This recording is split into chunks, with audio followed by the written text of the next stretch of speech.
I heard it said before that we work on our dreams so we can thrive. If not, we'll work on someone else's and then we'll die. So let me introduce myself to you. I heard it said before that we work on our dreams so we can thrive. If not, we'll work on someone else's and then we'll die. So let me introduce myself to you.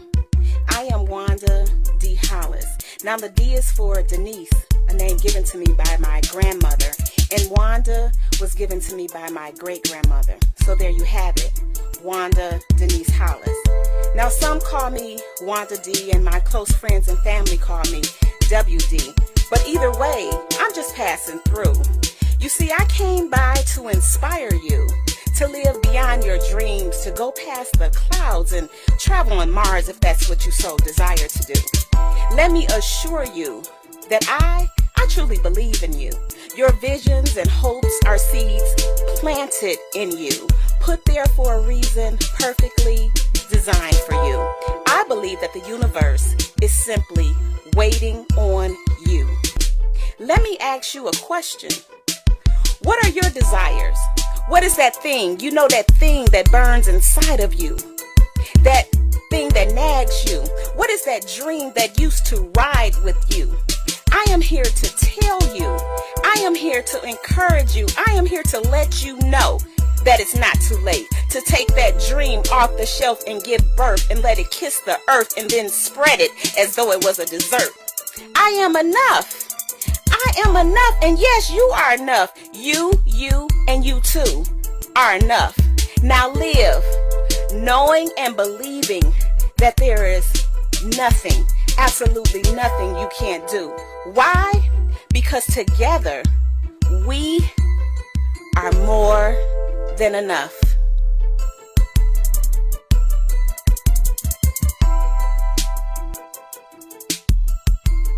Hey, it's me, Wanda D, the motivational queen, and you have entered into Status Network. Yes, let me take my glasses off for a minute so I can see y'all. Y'all look amazing. So you've entered into Status Network, and I'm on the islands today, for a minute anyway. This is the I Am Enough talk show, and I have a live studio audience. I want them to clap and make some noise or something. They need to do something up in here. Yes. And every first and third Sunday, this is where you can catch us right here inside of the fabulous Status Network. This is the I Am Enough talk show. We are on the Manifest TV station. And if you haven't done so yet, I want to ask you to do me a quick favor. And that is to download the Status Network app. Go to Live TV, then find Manifest TV, and then you'll search for I Am Enough TV. I know it's a lot. I know. But just do it anyway. Do me a favor. It's the new year, right? Happy New Year! So it's 2019, and I want to know what y'all got going on. You know, we burst into 2019 just running fast, and we made it. So if you made it, then you need to shout out I made it. And for all of y'all on Facebook, please like and share the video. I'm gonna be checking into Facebook, but I can't do everything, so y'all bear with me. But leave a message and I'm gonna check it in later and I'm gonna bring you on. But if you want to call in to and talk with any of our guests, you know the number. In case you don't, I'm gonna remind you, it's right there at the bottom of the screen. It's 251-4647. So, you know, as we get into the interview, you might have some questions and you're welcome to call in. I have two amazing women. This is Queen's Day. We just named it Queen's Day when we did a Facebook Live. You know how we do. So we named it Queen's Day. We have two dynamic women that are going to be coming to you. One is coming in from Costa Rica. That's why you see my beautiful Costa Rica background. And she's going to share with you. She says she's giving me an exclusive interview, something that she's never talked about online or you know, on TV or anything like that. So she's coming in. Don James, beautiful, beautiful person. You're going to love her. And also we have up here in the ATL is Miss Karla. Now, I don't know, Miss Karla gonna spill a lot of tea with you corporate climbers and y'all trying to reach the top. She gonna tell y'all the shortcuts and how to get there. You know, she's a trainer. She goes into companies and she figure out they mess. She get them on track. She come into your world. She figure out your mess. She get you on track. And I'm just excited. So what we're going to do is we're going to bring in our guest, Miss Dawn James. But before we do, I just want to introduce you to her, and so you'll just get a little taste of who she is. Now, Dawn James is a conscious living teacher, and she's traveled 4 continents teaching others how to live in harmony with others, with each other's, themselves, and the planet. My kind of lady. Her spiritual path began in 2003 following a life-changing event. She is an author of Raise Your Vibration, a trilogy, and the director of Publish and Promote, where she teaches authors and businesses of self-publishing and hosting writing retreats in Costa Rica, which is where she lives. So is Dawn ready to come on? Can we get Dawn on? So I'm excited because, you know, this is an opportunity for us to learn about traveling to Costa Rica. She set up her whole home there. Her and her husband, they're both in business together. Oh, there she is. Hey, Dawn. Hello, Wanda. How are you? Hello, beautiful. Thank you for joining. I just couldn't wait no more. I know I done switched up everything. I just had to jump on in here because I am so honored that you taken the time out of your schedule to come in and share a piece of you with us. So I'm just honored and thrilled to have you. So welcome. Happy New Year. Thank you. You know what? The honor is all mine, Wanda. You are a spiritually grounded, amazing lady. You are a community builder, and I'm so thankful we connected, and here I am. And here you are. So I'm really excited. Well, Ashe, I thank you. I thank you so much. So I introduced you already. I read your bio, but I know that you didn't start out in Costa Rica. So can you tell us a little bit more about yourself? Like where you from, and you know, family life and everything? Absolutely. So I actually grew up from a baby. I grew up in Canada, land of snow and ice, and you know, got married, raised a family, you know, went to school, the whole 9 yards. And at some point, you know, when you hit those older years, it gets a little cold in Canada. I know about that. Girl, so 1 year, I think it was 2014, we had a major storm. I mean, late April, ice. Everything was covered in ice. You couldn't even walk outside your house. At that point, we decided we're going to make a move to warmer climates. Okay, so you just packed up and left 2014. No, 2014, we decided we were going to make a plan to get there. Okay. It literally took 4 years, but we're here. Okay. Yeah, I stepped off of becoming an author in 2010. And to my surprise, my first book, Raise Your Vibration, Transform Your Life, went global. Started traveling, met thousands of people, and I also started the publishing company in 2010 because in my heart, I'm a teacher. Mm-hmm. I'm always teaching, whether it's, you know, how to use this software or how to get something done, or if you have an idea, let's talk about it, see how we can make it happen. Right. But the dream of coming to a tropical island was more of a lifestyle change, just to slow down the pace, be a little healthier, reduce the stress, and just really live in harmony, which is what we've created down here. So I'm very, very thankful that that plan came to fruition.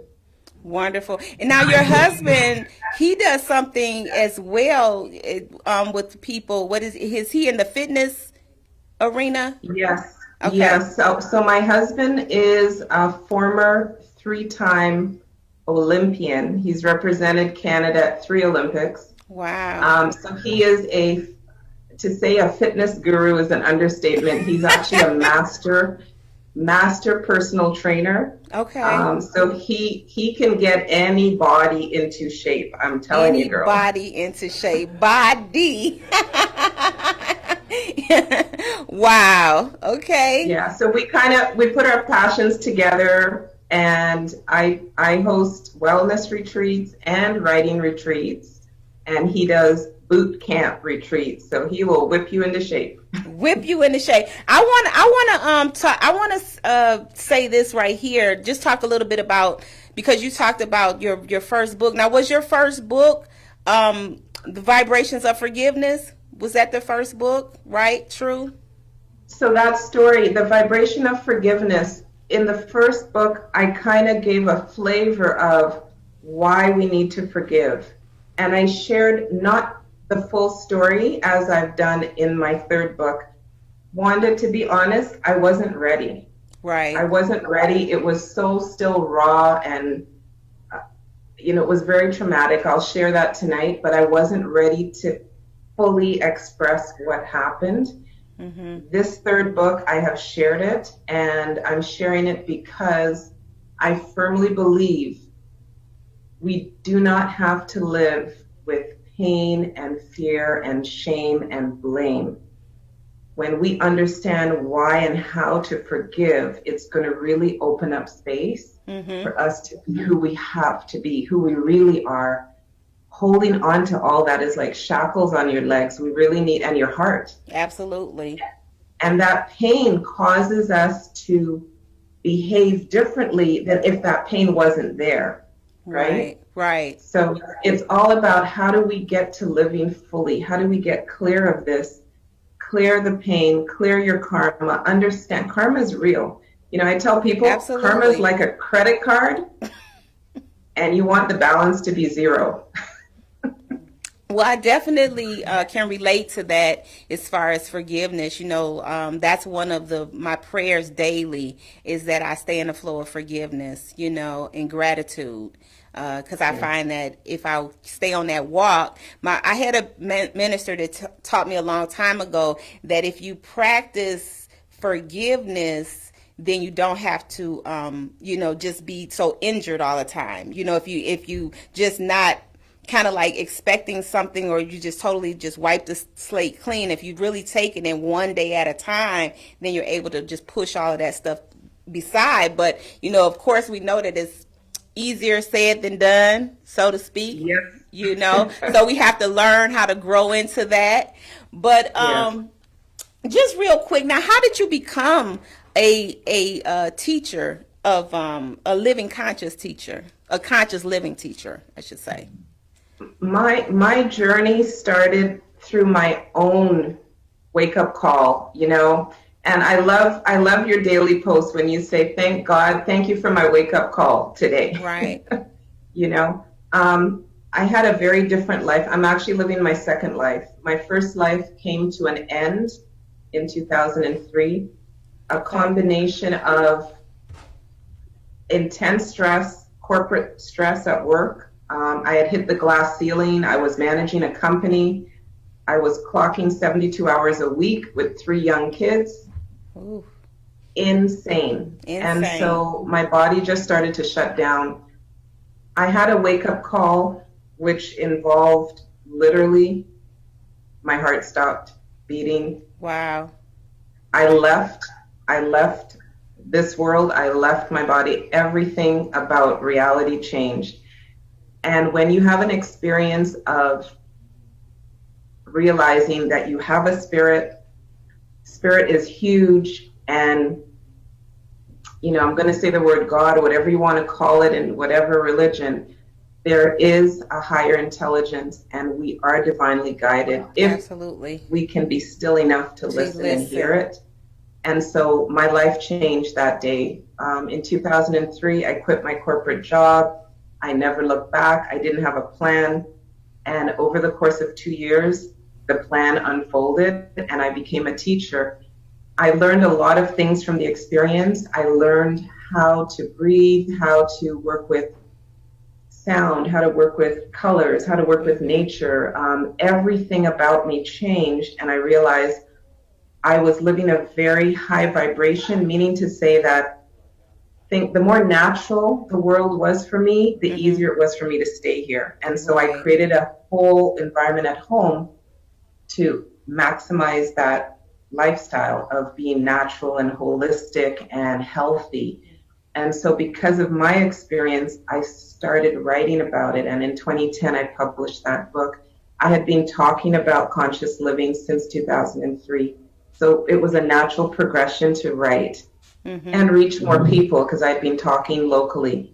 Right. So as you know, Wanda, when you share your story, when you're able to put it out there in print or audio, you're reaching so many more people. Absolutely.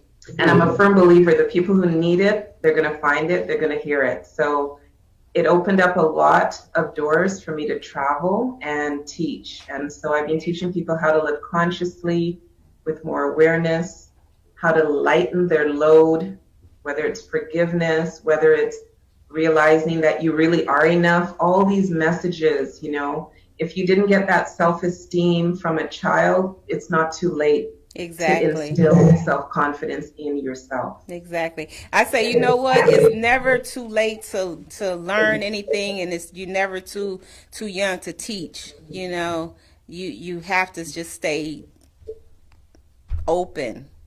You know, stay wide open to those experiences that come before us. And I think that's what one thing, when I remember when we had our very first conversation, there was like this instant, like, okay, she gets me and I get her, like we understand each other, because, you know, to some we're called like, oh, they're kind of cuckoo or off or whatever, but you know, you just have to just stay in your lane of who you are, you know, just travel in your own lane. And sometimes you just have to make a lane for yourself, and then others can just, you know, I don't really pay any attention to who doesn't understand me. I just trying to do what I know that I'm put here to do. And it sounds like in 2003, with you having that that experience, and then taking those 2 years to get everything kind of saying like, I'm settled now, I know exactly what I want to do.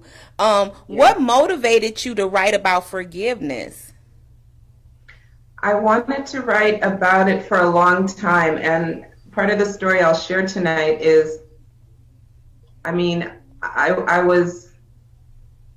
survived an attempted murder-suicide, and it took me 16 years of grieving before I could get to the point of understanding how I needed to forgive that person. And as I said before, even in 2010, I wasn't ready to share the whole story. But what I can tell you, I volunteered for many years with victims of sexual assault. And I'm not saying forgiveness is even possible in those cases, but what is possible is to remember that you have a choice to release that emotional pain. Right. You do have a choice. And so working with victims of sexual assault, holding space for other people to heal with my sound healing work, I came to realize forgiveness is a very huge part of peace and freedom. Just like gratitude is another aspect of that. Because when you're grateful and thankful and you recognize your blessings, you know you've got everything you need. On the flip side, you have to find a way to forgive and ease that burden. We're all human. Right. We've all been hurt. We've all had heartache. But we don't have to hold on to it. That's true. And learning to release it, I actually show 4 different ways to forgive in this new book. 4 different ways that people can come to a point of forgiveness. So are you ready to talk about what happened? Are you prepared? I am, and that? You know, I'm so glad it's with you, because you are a very spiritually grounded lady, and I'm ready. Okay. Well, so I'll give you the Coles notes. I am the only child from my mother. And not by choice, by circumstance. She tried for many years, almost 10 years, to have a baby, and it just didn't happen. As a matter of fact, Wanda, she lost 3 before me. Mm. And my parents were together up until I was 12. So from age 12 for the next 9 years, it was just my mother and I, right? My dad went on his way, and she and I were just the two of us.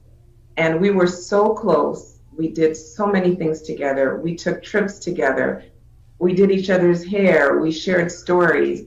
She was my best friend. She taught me about life, okay? And here we are 8 years later. As a matter of fact, you know that song, Just the Two of Us by Bill Withers? Yes. That was our song. That's how close we were. Mother, daughter, tight. Super tight.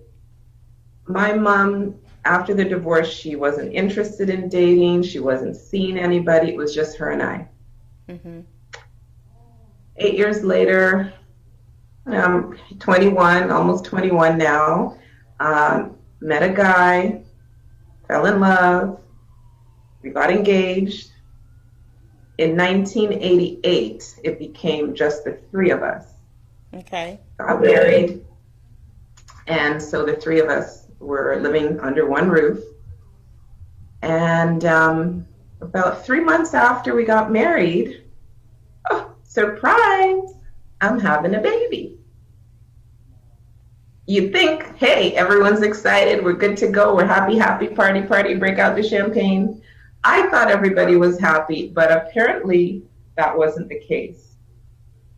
The day I will never forget, Wanda, is June of 1989. I was 6 months pregnant.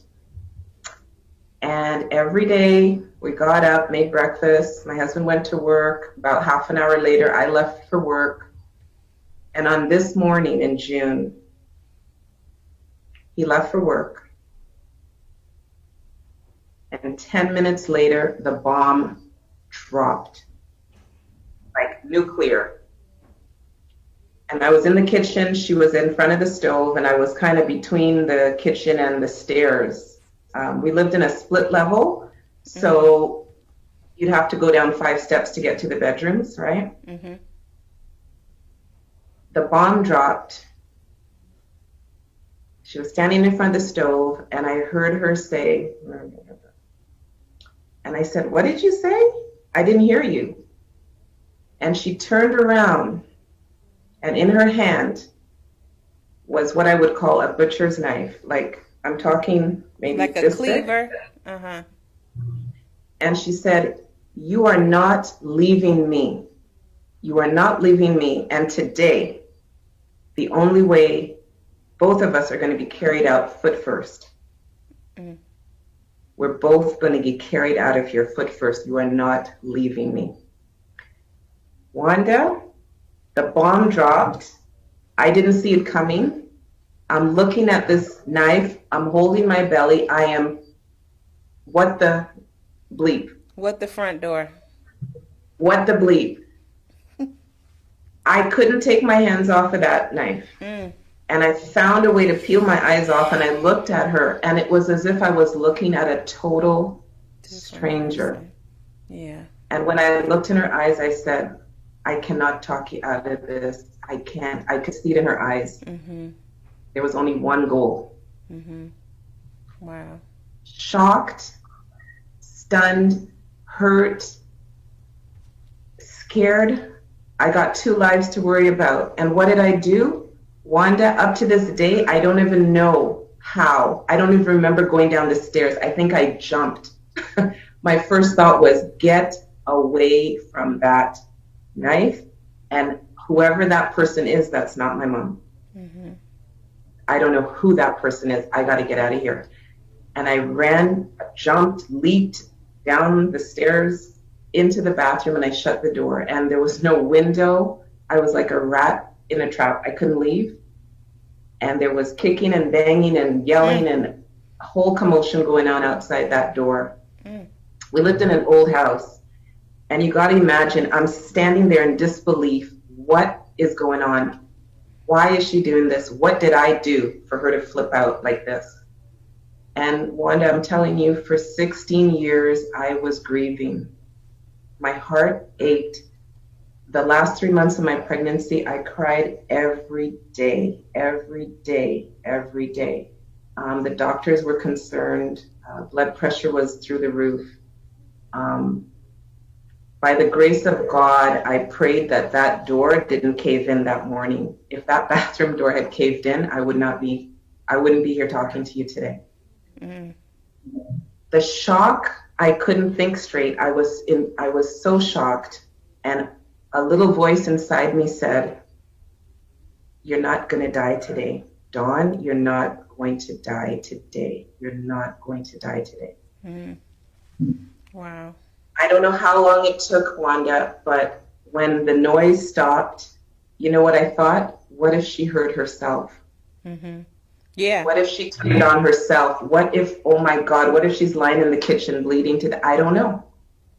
And I waited as long as I could, and I finally found the courage to peep open the bathroom door. I didn't see her. Mm-hmm. I immediately ran to the bedroom because there was no cell phones back then. I don't remember cell phones. I got into the bedroom and I pushed a queen size bed across the room and I shoved it in front of that door. I don't know where I got the strength, and I pushed that bed and I blocked the door. I got on the phone. I called my husband. He called the authorities. The last time I saw my mother was June 1989. Wow. That was the last time I saw her. Wow. 16 years I grieved, and I carried so much pain in my heart. So much pain, a lot of tears. And I kept saying, what did I do to her? There was never an answer. You know, Wanda, when you keep asking that question and there's no answer? Yeah, I do, definitely do. Because you didn't. What did I do for her to flip on me when we were so close? Right. So I want to take you forward. My daughter turned 16, right? Yay. I'm sitting there, I'm at her party, and I'm watching her firstborn. And I'm thinking about being a mom and the love you have for being a mom and all the good stuff. And guess what? I finally figured out what happened 16 years before. What? Parents are supposed to raise and care and protect their children and raise them up to be confident and independent. Mm-hmm. And I started thinking of her life, and that's when I realized she didn't have an easy life. And there was so much loss in her life. She lost 3 babies. She lost both her parents before she was 12. She went through divorce. She had to leave home because her step-parents were abusive. A lot of loss and abandonment. Wanda, what I came to realize 16 years later, it wasn't about me. Right. She wasn't attacking me. She was afraid. She was afraid of loss, afraid of change. She was afraid of abandonment. She was afraid that she was losing her daughter, who was about to become a mother, which should have been an amazing time to celebrate. Yeah. But to her, it was a loss. Mm-hmm. And that fear engulfed her to the point of where she got to. And it's that day I found a way to forgive her. Wow. It wasn't about me. It was about fear. That's what it was about. So, have you had a chance? Is she still living? No. No, she passed. She passed, and the strange thing about this, I had 2 kids after that, and as I said, I haven't seen her in literally 29 years. Mm-hmm. She has passed. Years later, I found out she had passed in 2005, the exact same month. Wow. I forgave her. Wow. And that was your, oh my goodness, I'm getting chill bumps, because in the 2 years where you was going through your changes, and then when you came to your awareness and you forgave her, and so you sent her away in peace. She left in peace. Yeah, a family member told me, and they said she was holding on, she was holding on, she was holding on, and I was like, what was she holding on to? And then I realized this summer, the forgiveness came. Mm-hmm. And it's like, I can leave now. Yes. Yes. Praise Amazing. God. Amazing. That is so, oh my God. I just want to do a dance or something. You know, because that's what I'm talking about. When you like really get how the spirits are connected, you know, like the spirits are connected. And when you have a child, you're really super connected. Because I know when my mom was got sick and I was at this event and I had this real severe pain in my stomach, and one of my you know, I call her one of my guiders, she came and she touched me and she said, "You're getting free and you're breaking ties." And sure enough, on that Tuesday my mom was in the hospital, and that following Wednesday she was leaving. She left.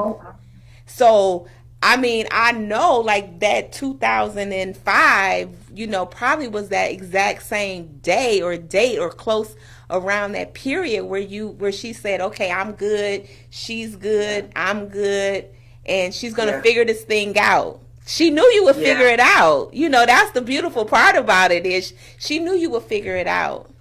Yeah, and you know what? I'm glad I had the time to go through that, because I have more compassion for other people who are going through similar things. Absolutely. You know, we got to walk that road to really connect to other people. And so, you know, grieving is real, loss is real.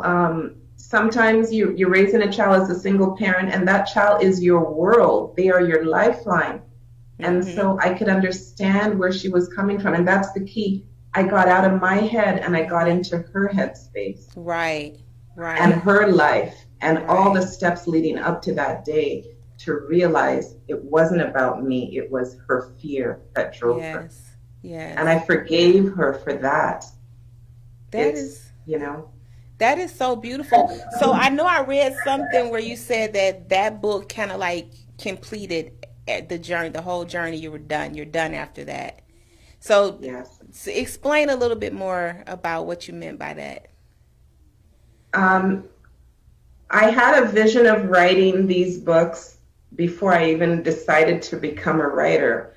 And I listened to my dreams. I've always listened to my dreams. And so when I got the message to write about vibrational frequency, write about conscious living, show people a way to break out of what I call negative cycles of behavior and start positive patterns of behavior, remind people they have a choice.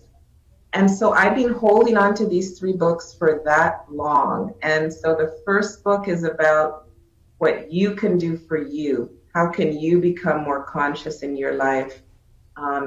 There's meditation, there's breathing techniques, working with sound, color, essential oils, working with nature. I then started looking at the world, and I became a grandmother 4 years ago. Any grandmothers in the house? Yay! Grannies everywhere. Oh. Just so me and you. The second book is about, The second book is Raise the Vibration Around You. Let us pay attention to our home. Yes. How can we detox this place? How can we help detox the planet? Yes. It's up to you. I just want to kiss you. I want to come down to Costa Rica and give you a big hug and a kiss. Because that's the message every day. I'm like, we are responsible for this planet. We are responsible for the healing of this planet. Yes, amen. Yes, and we only do it by people. We only live life through other people. Because at the end of the day, these possessions and trying to get somewhere, it doesn't matter if you're not really paying attention to the people in your life and the impact you can have on people, the paths you cross, and, you know, just the kind words you can give along the way and the smiles you can bring. You know, it's just such an incredible opportunity that we have when we come to this planet and the work that's before us to do. And so many times we miss it. We're in the rat race too long and we don't know how to get out of it. Wanda, that's where I was. I was so deep in the hole of a rat race that I was consumed. I was working 72 hours a week, consumed. It's like a vicious cycle. Yeah. And honestly, I'm a little stubborn. I got a little Taurian somewhere in me, and I didn't pay attention, and spirit got my attention in the hospital. You ain't Right. going nowhere until you wake up, girl. So I woke up.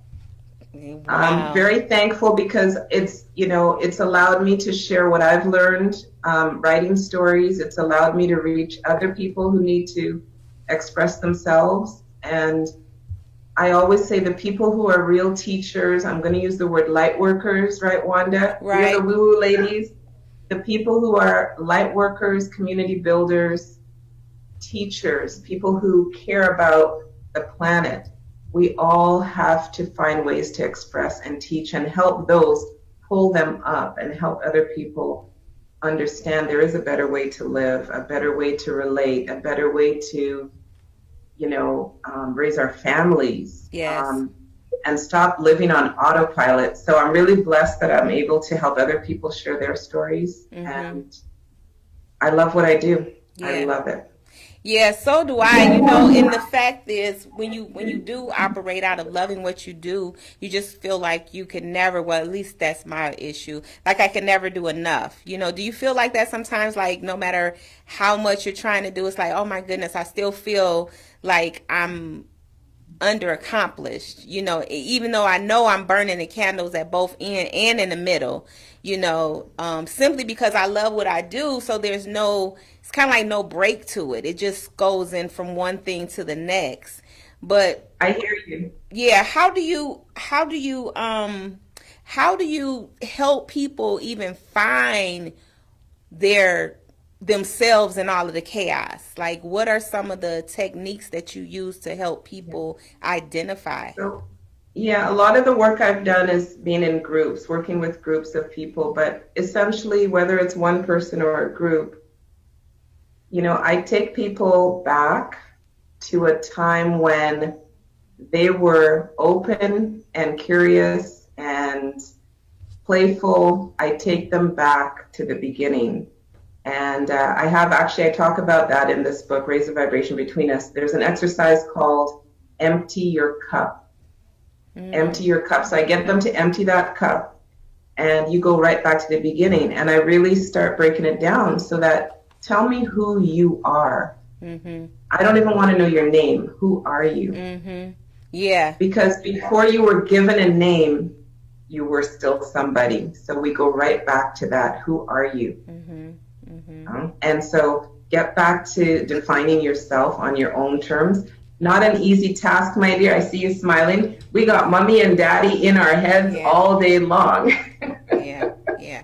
And like you said in the beginning, you said something real key. In the beginning, you said, if you started out with bad implants, it's even harder because you don't have that as a baseline. Like with me, I had a great baseline. I had beautiful people around me. My mom, she always told me, oh, you're beautiful, you're smart, you can do anything. And then my grandfather, I watched him be this giant of a person and very loving and kind. But for some of us that don't have that, then it's like such a harder struggle. So I do understand what you're saying, and I always say that too. You got to like kind of go back to as a child, but some people had awful childhoods. So It's like you don't really know where to go back to, because in time sometimes we're so broken to where we was broken when we got here because of that journey in getting here, especially when you're coming through with a lot of trauma. So these are just real issues that we have to deal with. And you do, and you can't peel the whole onion in a day. You got to go through layers. And again, when I volunteered at the Sexual Assault Center, I saw people who were broken and damaged, and you see the potential, but it's so restricted because of the trauma. Mm-hmm. And it is a process. It's a process you have to work on over time. But here's what I'm going to say to you. You are worth it. Mm-hmm. You are worth it to work on that, because Absolutely. You're beautiful. The core of your being is light, and you are beautiful. So you got to work on that. Shine your light. I know, absolutely. And the beautiful part about it is I always say this, to where those of us that know the truth, then we have a responsibility to help shine our light brighter for those that have dimmed their light. You know, so we have an extra calling to help people. I'm just, oh my goodness, I'm just loving this. Okay, well, I don't know about y'all, but I'm just loving myself right now. So let me just flip over to Facebook and see what they're talking about. They're probably going crazy because I can't get into y'all right now. Not that I don't love you, but it's just too heated right now. Sometimes I have help on working Facebook, but I'm gonna try to catch out. I'm just gonna give everybody a shout out. I know people was coming through, but I didn't want to interrupt you. But hey, Lee, thanks for coming. Thank you, Sharon. Kristen say finally. Oh, okay. She was having some audio problems, but she says she hears you just fine now. Clarence, thank you. Carlise, thank you for joining us. Thank you, Tiasha. Thank you, Ken. Tiasha says, posted peel away the layers like an onion the other day. So you see how we're all just like traveling the same wavelength. Hey, hey, Crystal, thanks for tuning in. And I know I missed a couple people as you came in, but I just want to thank everybody on Facebook, and also let people know how to get in contact with you, where to go to get the book, and where to go to get your information for the well, we haven't even talked about the retreat yet. We're going to share that in a minute, but just give them the information on getting the books, because I know I want all 3 books. I'm gonna be reading all 3 books, and I know they want them because you just like hit the surface on that. The books, Raise Your Vibration trilogy. You can, it's available online. If you want to go to my website first, and you can branch out, raisethevibration.ca. I'm happy to announce I've got the 3 books of the trilogy. Next month, we're launching both in French, Spanish, and Hindi. And some people said, girl, why are you doing that? You know what? Forgiveness and karma and freedom is universal. Exactly. So I'm not going to limit it to the English-speaking folks. So we're sharing this book in 4 languages next month. I'm super excited. RaiseTheVibration.ca. That's where you can check out the books, or online. Just Google my name on Amazon. And Tiasha, if you're online, then type that in. She's real good about doing that. Robin says this has been great. Thank you, Robin. Yeah, so somebody on Facebook, just type in that information for me. Say it again. Say the website again. So it's RaiseTheVibration.ca. Thank you guys for all of the hearts and the love and the likes and the thumbs up. Y'all coming through. Thank you. So, okay, so you're in the self-publishing space. I know you do a lot of collaborations. You do beautiful, beautiful work. We had a conversation. I know you do different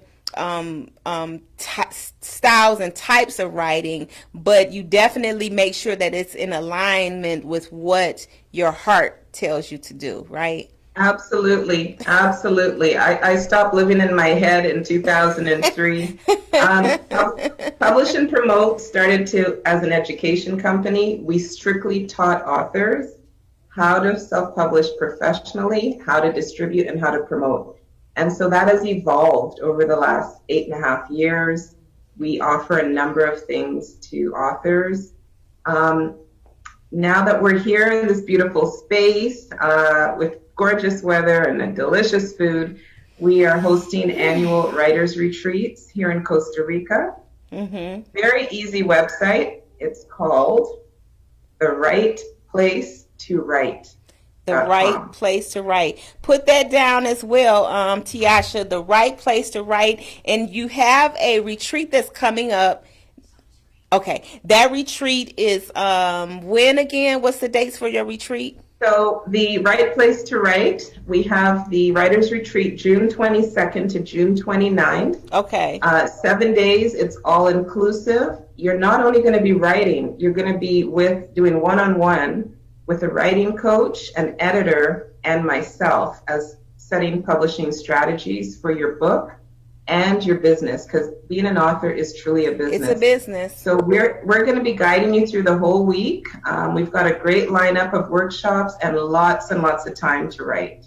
Awesome. And can y'all just imagine being on the beach writing, eating coconuts and pineapples and mangoes and papayas. I'm loving it. So they can go and it's a 7-day. Yep. Okay. So we have the flyer up great. And if you catch that, and for those of you that sign up, mention that you learned about it on the I Am Enough talk show. So we can know that. What do you see that's going on now? What are some of the challenges in self-publishing? Because I know, everybody's writing. What do you find is to be some of the challenges?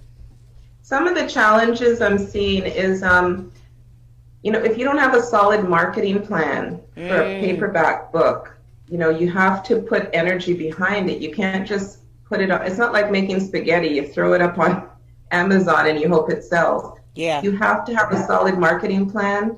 The other thing I see, a lot of authors don't have, they don't take the time to know who their ideal audience is. Bingo. So they're doing a lot of stuff, but it's not effective. You need to take the time, brainstorm, and figure out who needs this book really. Right. And I'm a big geeky research girl, so I do a lot of back-end work people don't like to do.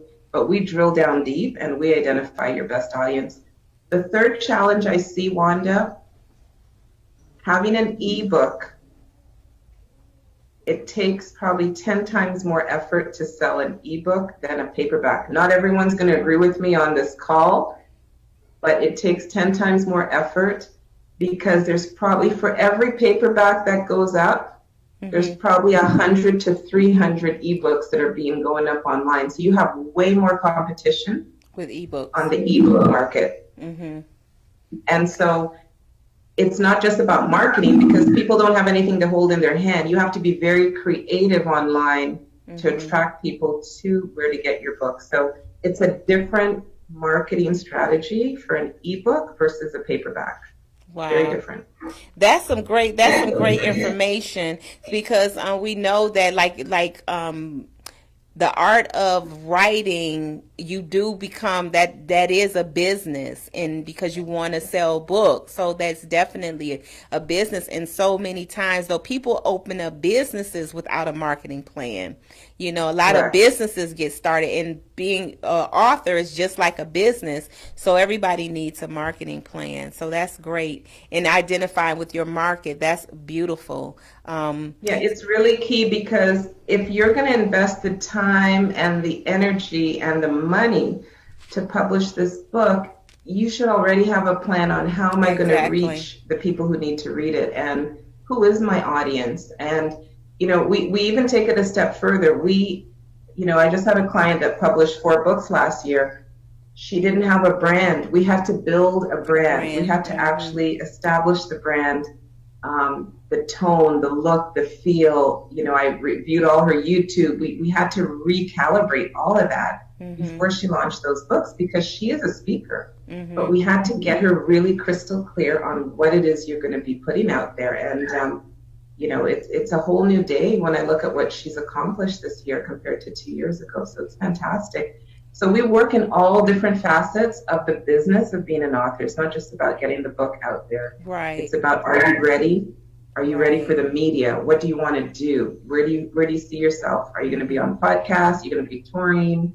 Are you putting out other products? What are you doing? I have one client, she's starting a whole movement.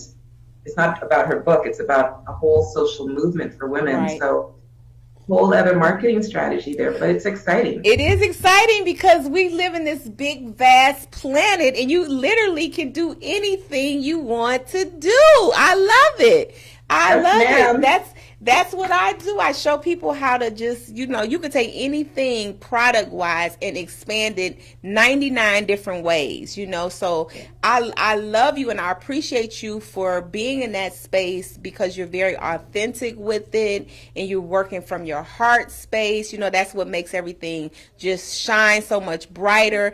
And so in closing, do you have any last words? I wish the clock would slow down some, because But in closing, do you have any last words that you can leave us with? Yes, I do. In terms of fully living, I want to remind everybody the core of your being is a beautiful light. You are a beautiful, intelligent, creative being.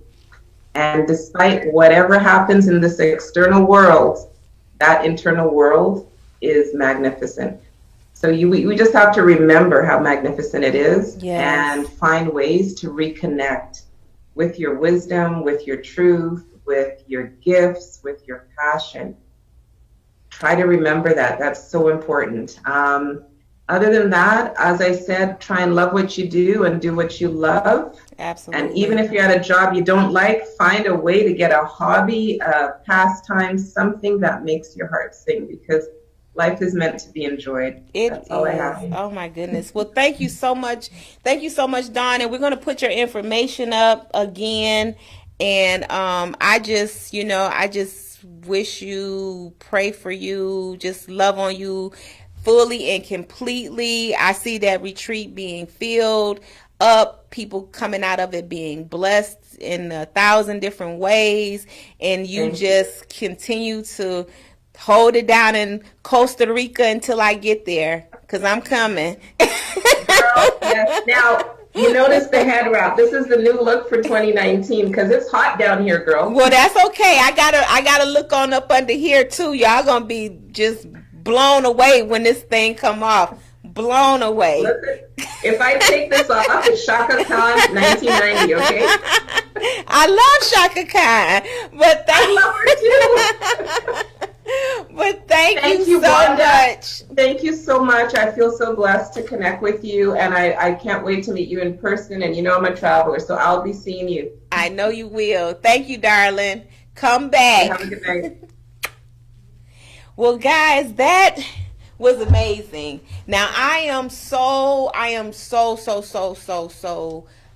just over. I'm overwhelmed. I really am, because you know, when you have people that come through, first of all, that can reveal what happened, and then you can get that like awareness call, that wake up call to understanding why people do what they do. You know, that was very hard, traumatic experience for your mom to be trying to kill you, and then you forgive, and then you understand, then you can kind of like looking back what she shared that happened in 2003, in those 2 years, and then 2005, her finding the forgiveness and her mom making the transition. Like, that's nothing but spirit. That's nothing but spirit. Say, I am here and I am present and I ain't going nowhere, and you can't force me out, and you need to open your eyes up and look. So I am so honored. So guys, I'm gonna take a quick break, but in the meantime, I want you to enjoy this commercial. We're about to drop this commercial. And what else we got going on? I can't even, I gotta regroup. I just gotta regroup. But but y'all enjoy this commercial, and we'll be right back. Okay? Wanda is considered one of the most passionate and positive people you'll ever meet, both personally and professionally. Her inspirational mentoring, sales, and customer service training has dubbed her to be Wanda D. Hollis, the motivational queen. She launched Wanda D TV, a revolutionary online real estate talk show where local businesses and community leaders discuss their services, issues, and concerns. Wanda is passionate about helping people achieve their goals and dreams. She has gone on to pursue many passions, including her I Am Enough talk show, having a seat on the West Georgia Board of Realtors, author of inspirational and motivational books, and also a strong supporter of several nonprofit organizations within her community. Wanda believes that there's no such thing as bad decisions, only regrets of not making the right attempt. For speaking engagements or to book her for your next event or conference, please visit www.iamenough365.com.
live and learn. Young and dumb, or older and hopeful. The stages are unique, yet similar. Life. We all travel our own path, journey into what we would like to believe is prosperity, facing challenges and in search for victory. But how do we rest? Rest into the knowing that life is purposeful from the moment of conception. Beliefs mostly passed down from generation to generation. Young and dumb, or older and hopeful. Somehow experiences don't always make it easy and less painful. As my mind closes the door to yet another relationship, I drift into my own love chronicles. You know, the kind that starts out hot and steamy, bodies melt like butter, conversations seemingly have an unsurmountable connection. Then somewhere between kisses and back rubs and orgasms, fallouts happen and everything gets questioned. Does he love me? Do I love him? Why did I do this? Why did he do that? Hang-ups and breakups. How do you spell relief? How do you say another one bites the dust? Love just doesn't seem to last for me. But throughout all the fallouts comes victory. The victory of understanding myself just a little bit more. I'm learning my levels of tolerance, flexibility, and endurance. My levels of saying enough is enough and too much is way too much. I can make it without you and you can make it without me. Now what? Picking myself up, dusting myself off, young and dumb, or older and hopeful. You see, it's really all the same. We are trying to outlive the generational curse, passed down and picked up unknowingly.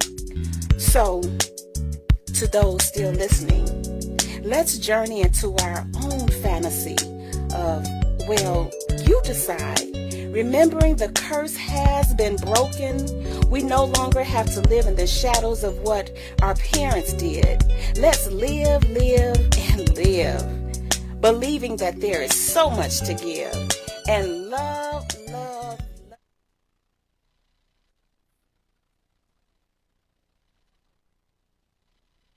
Hey, what you got to say? Hollywood player. Oh, I don't know.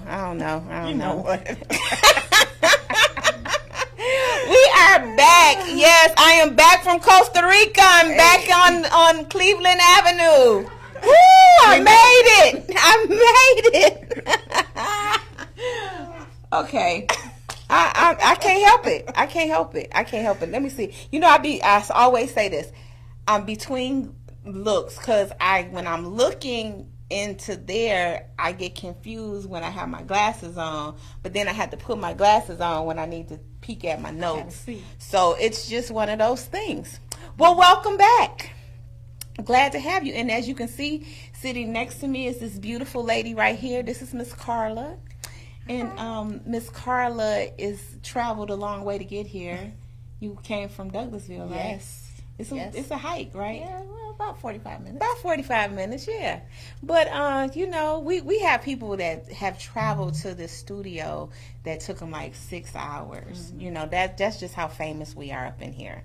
They just keep on coming. Right. So, you know, say. Love the love. They love the love. Love the love. Yes, they love the love. I'm so glad to have you here. We just enjoyed Dawn, and yes, I'm still kind of like just emotional behind that. So we just want to say thank you, Dawn. I think Dawn is now joining us again.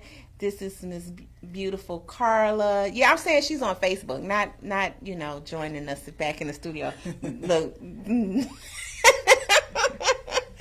And And no, because I saw her chime back in, so that's why I said. And hey Dawn, and hey Felicia. So let me just catch up with some people on Facebook. Felicia is in the house, our songbird, our wake up winning songbird. Janetta McSwain, another powerhouse. Thank you, Janetta, for stopping in. Oh yes, you talking about amazing women. It is Queen's Day though, so I'm just expecting all of the fabulous queens to show up through Facebook and through the app, and we're also on Roku. Did you know that? No, I didn't know. Yeah, girl, we're on Roku. Okay. We on Instagram Live. We drop down into what's that other thing? YouTube. You know, so we're all over the place. If you all have, I think I missed the call, but if y'all have questions, they could call in for questions. I'll be trying to pay attention. And Miss Karla, can you first of all, I'm honored that you're here, first of all. And I'm so amazed. Put Karla's book cover thing up there. I was just seeing the book cover today, and I was like, is this your book cover that you just was holding back on me? Yes, we haven't released it yet, so... so I wasn't supposed to release it? No, it's fine. Please share. Please feel free to share it. We'll be launching that book on March the 30th, so during Women's History Month, we have a conference coming up. Then as well for the book launch, so we're excited about that. I'm excited. That too. is the book. That is it. Isn't that beautiful? Women everywhere level up and lead. Yes. Wow. Yes. That's so powerful. That's so powerful because you're saying a lot. And is this a collaboration? Is there multiple? It is. People? There's Okay. 11 co-authors in this book. Okay. And so The tribe of 12. Yes, you are going to get some great information from some dynamic women. So I'm excited for all of the ladies that came together with us to share in this book. Okay. Man, it's been powerful, and I know it's going to be awesome for so many people. So we're excited about it. Awesome. So we're gonna cover quite a bit, but I just had to, because that was just on my mind. First, I guess we're talking to Dawn and talking about books, and I was like, Karla, send me her book print over, and I was just like, oh my God, that is so beautiful. It's just so pretty and everything. And first of all, tell the people about you. Give us some history. Yeah. Dive in a little deep and just tell them who you are. Okay. And all that great stuff. All right. Well, thank you so much for having me. First You're of all, I welcome. am honored to be so here. welcome. And honored to share with everybody. So just excited about this opportunity. And I have, my background. Let's see. I call myself a Georgia peach. I was born in Louisiana, though, but I was raised right here in Georgia. We moved here. I think I was in about the 5th grade. So I feel like I'm a Georgia peach, right? Yeah. You about I a get peach to be a now. peach, right? Yeah. Yeah, So you're a peachy. I have worked at different levels of management within corporate America. I worked for 2 Fortune 500 companies, and then I transitioned into the nonprofit sector, where I worked as a chief operations officer for about 8 years. So I've had the privilege to help a lot of people develop, help a lot of business, development within all the key areas, right? From marketing to operational management to the financial, overseeing the finances, the marketing piece of things. So I've had a great opportunity to work within a lot of different business sectors, and like I said, help a lot of people grow. So that's where my passion for leadership came Now, in. married, children, yes, no? Yeah, I am happily married for 5 years. So we are 5 years in. Yep, and through my marriage, I gained 3 beautiful daughters. Okay. Yes, I gained 3 beautiful daughters through marriage. Yay. Yes. Now, they call those bonus children, Yes, right? they That mine. was the bonus. They mine. I should Beautiful. have sent you a picture. Everybody said, they look just like you. I'm like, I know. bet you they do. Yeah. So, how was life balancing that schedule of being this powerhouse? Because you have your own company. Yes. And tell us the name of your company. Beedles Consulting. So we're a consulting agency, and we specialize in leadership development and corporate training. Right. Yes. So now, do you go into the corporations and you train the staff, or do you train upper management? What level of training do you provide? Yep. So a couple of different things we do with that.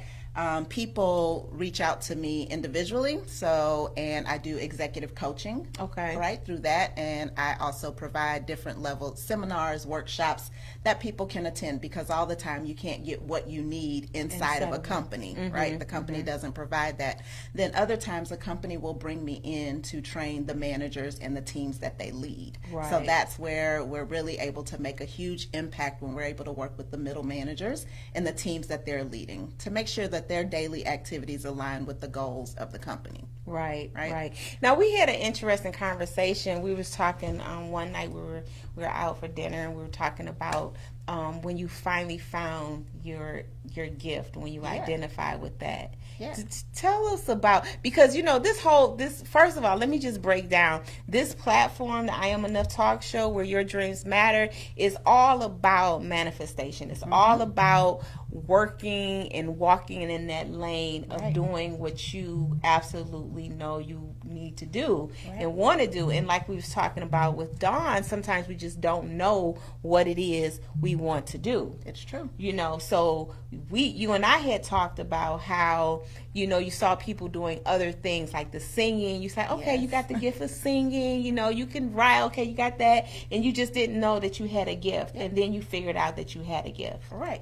And I have been using it all along. That was the thing. I have been using the gift all along, and it had been benefiting so many other people, but I wasn't intentional with using the gift because I was so busy looking at everybody else. I was so busy looking at what everybody else was doing and how their gift worked that I was missing my own. And I believe it's something that becomes true to a lot of people, especially in corporate.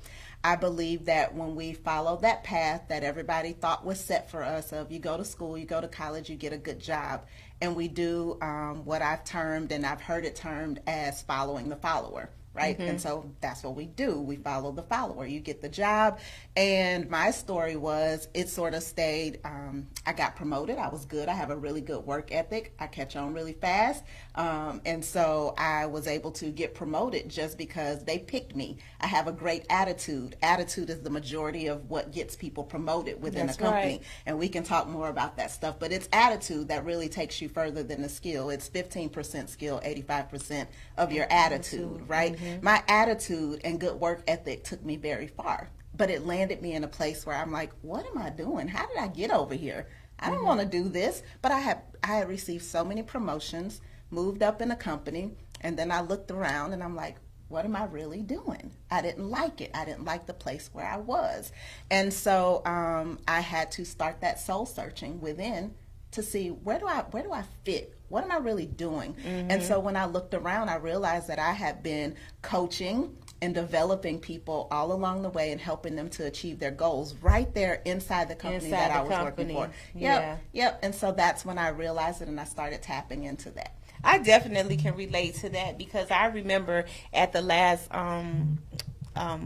company that I was at, and actually me and Renee, that's how I met Renee. We were in that company, and I was actually at my desk. I had this tray of affirmations, and you remember that, Renee? And everybody would come over and like sit down and get an affirmation, and then read it. Like I need an affirmation. They would just come running in like, I need it. So when you're talking about your gift being what you were doing for them, you just had to flip it into what you need to do for you. Right. And that's where I discovered, when that company was purchased out and buying and doing all that crazy stuff that they were doing, I was telling them, I said, well, when they fold, I'm out, and I'm gonna be good. And we started WTTS with the women's circles, and just business got started out of that. So it's almost like when you get that wake up call, you need to act on it. And what was that when you said you just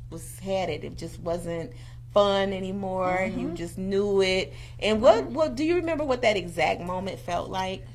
It felt like a weight lifted, right? Wow. It felt like a weight lifted. And so if you're in that corporate space and you are going to work every day and you're feeling stuck and you're feeling like every time it's Monday, you don't want to get up, right? And you're just dragging. When you begin to identify your purpose and you can identify even, and I'm not saying like you have to run out and start a business, because it's not for everybody. Right. Remember, that's why I'm still in this space and being able to do the executive coaching, right? That whole starting a business and being an entrepreneur, it's not for everybody. Not for everybody. There's a lot of space within that corporate sector for people to grow, and you can have success there, but you need help. You need to be able to identify your career objectives. When you do that, you're going to feel such a weight lifted off, because you'll be able to have some joy. You'll have some excitement about what you're doing and what you're working towards. But when you're just going to work every day, following the follower, doing what everybody else does, right? Because the majority of people, they say we talk to them now, and 19 out of 20 people are going to tell you they go to work just because everybody else goes to work, right? I don't really know why. I mean, this is what I'm supposed to do. Don't ask me dumb questions like that. I'm going because I have to go to work. Well, no, you need to be able to survive, but you don't have to go to that particular job and do that thing. But people feel like it's everybody else's fault and not their own. But we have to get back to our own core, just like Dawn mentioned earlier, right? We have to go back to ourselves and realize that it's us. We have a choice in everything that we do. And I don't know why, I do know why as I talk to people, but it's so many people who they keep going to a job and they keep blaming, they blame the boss. They blame the people they work with. The boss's boss. It was the bills. They blame the bills. The bills, right? It's everybody and everything around and outside them. But we have to come back to the root cause, right? And that starts with me. It starts with you and the choices that we make, right? Everything that I am, everything that I have, everything that I do is a direct result and a sum total of the choices I make every moment of every day. That's it. That's it. And that's the core of it all. And so I do a topic called Lead Yourself First. Okay. Lead yourself first. I'm writing that down. Right? Because we are waiting on somebody at our job to say, hey, you doing good, come over here. Right? And I can remember when I got picked for a supervisor position early on in my career, and I can remember some of my coworkers saying, why are you going to go for that job? You're going to be just like them. You're going to be one of them. It's what does that really mean? them. Right. It's like, you can't be a leader. You can't grow. Right. Who are you to think you should be able to grow? And I actually listened to that at first. I started to take those things in. And so what I realized, though, you're letting this person over here who wants to choose you pick your direction, or you're letting these people sitting around you pick your direction. Now you have to sit and you get to choose freely which way you want to go, right? And so I think that's something that people are missing out on, and they're just going to work doing the same thing every day. We're not asking questions.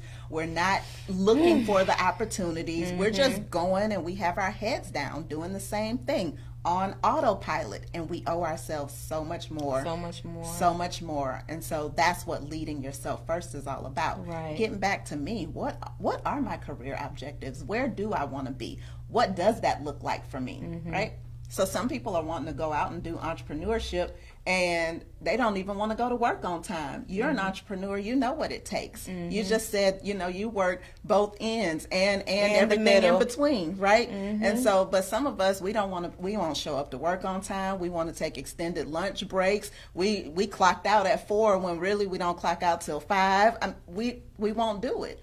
How's your business going to be successful? Right. So they there's say a lot. how you do anything is how you do everything. So that's key. And I know you help people that's in corporate. You teach them how to accelerate on that corporate ladder. Absolutely. And I guess it starts with identifying the things that you want to do for that company. Absolutely. Or what you see. With me, I'm like like going there and say, oh, this can be improved, that. So you actually can create a job for yourself and then learn how to communicate that to whomever you working with or reporting to or whatever, and they'll open up space for you. Right. And whether that's at your current company or another company. Right. That's why defining what you want first is most important.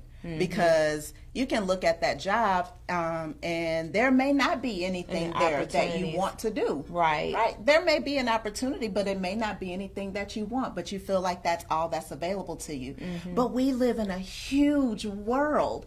There's how many people on the planet? I mean, listen, we have, and companies, they're not going under like we, they're trying to make us think, right? If you go to Indeed and Monster and all of those right now, you're going to find thousands of job postings, thousands of job postings. And so that's another thing, is that we get so committed to the company that we're at that we forget that there's a huge world out here. And a lot of opportunity and things happening outside of this one company that we're a part of. Yeah. And so that's one thing, is, we got to know what it is. That's why we have to first define what it is that we want.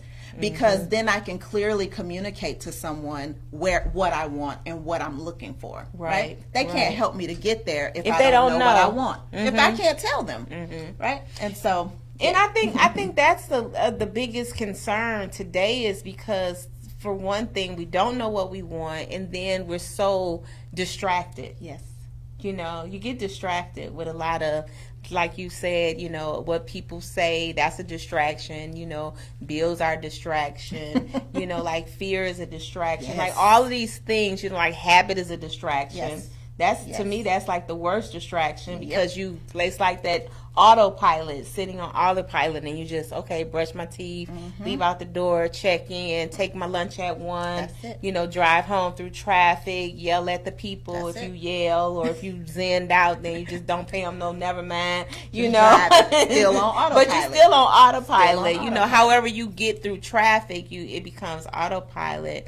What are some of the strategies people should use to identify, or to start trying to identify with their what they want to do?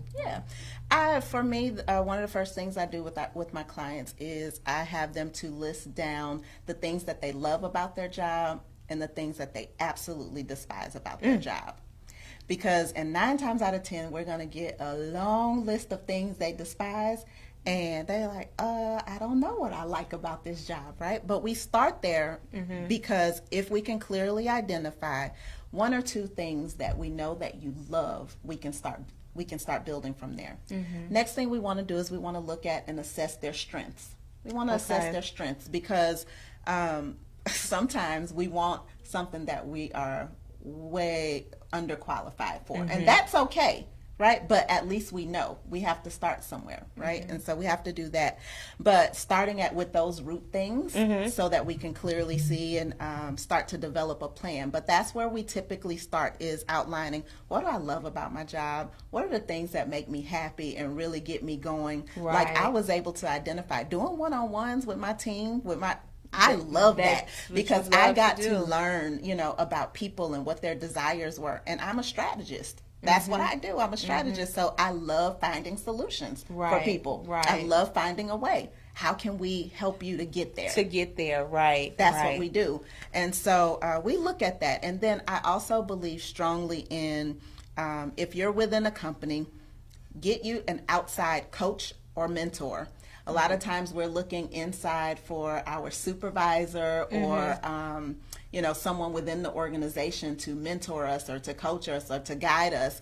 But remember, the higher up they go, they are simply vested in the needs of the company. Exactly. And not in what you want or what you really need in your best interest. So once again, if you're not sure what you want and you're going to them, looking for them to tell you, they're going to tell you what's best for the company. Yeah. That's the benefit, I believe, of having a mentor or a coach that's outside of your company. Right? And so, because it becomes more about your personal and professional development. Absolutely. And not so much just what the company's looking to get out of you. Absolutely. That makes sense? It makes perfect sense, because in any company, when you leave, they're just going to replace you. Oh, yeah. So you're trying to figure out how to fix all of their stuff. And guess what? If you die tomorrow, they're going to get somebody in that desk. They're not going to take your desk out and burn it. They're none of that. Nope. They're going to put somebody in that same desk, in that same seat, and say, here you go. Here's your computer. Go for it. Get started. Read this manual and do that. So I definitely understand and can relate to that we have to really, really, really find out how to tap that pipe the right way and figure out. And like you said before, sometimes they may not be anything for you at that company, so then you have to prepare your exit strategy. You know, and getting a coach. Now I know talk about coaches, and you know we're in a climate, you know, you especially if you're on social media, you know, like coach, but I do believe, and this is what I know for a fact, is that coaching or mentoring is so essential to like every area. And because if you have a problem, or not just a problem, but if you want to be better in anything, then you need the guidance to get there. You go. You know, so what has coaching done for you? I know, like, take your hat off as a coach and just go knee to knee with your coach. And so how is that experience like? And I know you've had several and countless still have one. coaches. And still have one. Right. Because it's necessary for our growth. Right. And so coaching does a few things for me. It helped me for their support when I need support. They help me it's the praise and the affirmation of, no, you got this, right? And so sometimes, so when you get scared, we're or in that fearful, place, like I have to go in here and I'm going to ask for this. I'm going to ask for this raise. I'm going to ask for a promotion. I'm going to tell them, hey, this is where I want to be. And so somebody to be on your side to affirm that, right? Because sometimes when we look at it for ourselves, we tell ourselves so many things. We know we play in that headspace a lot. I'm not good enough. I don't know enough. We feel like we always need more education, and it keeps going on and on and on, right? But to have that outside coach or mentor who's been there with you, prepared you for this moment to come back and say, you got it, right? And then when it's done, they're going to come back. They're going to check in with you again. That's how my coaches have been there for me. Also allowing me to be able to see other opportunities and things that I can that you hadn't embark thought on. about.